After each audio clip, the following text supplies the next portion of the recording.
It was 2020. The pandemic still rattled everything around us.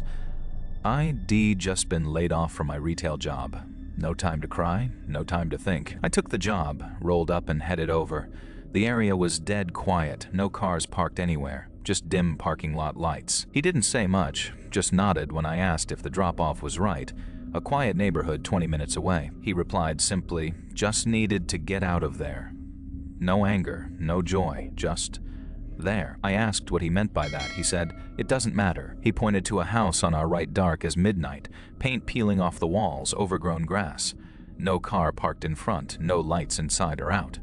It looked abandoned. I hesitated, didn't want to look like a fool, but also something felt wrong. I sat there for maybe 2 minutes, heart pounding harder than my own pulse.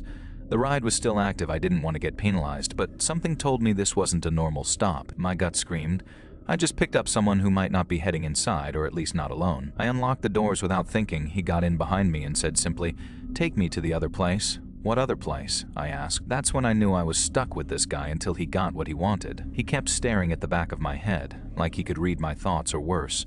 Mine were written in his eyes. He answered with a sigh, you could say that. Then quieter. She sat silently as the driver leaned forward again, his voice calm and unnerving. He asked the question like it was nothing.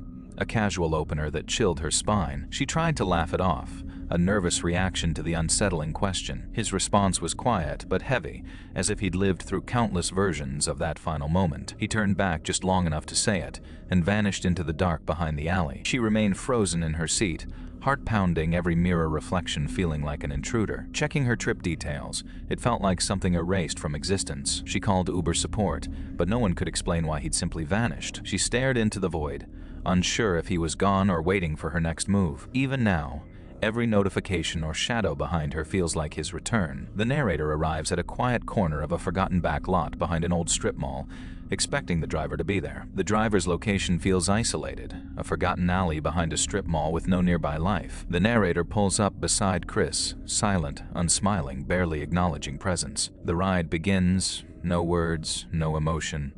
Chris is distant, absorbed.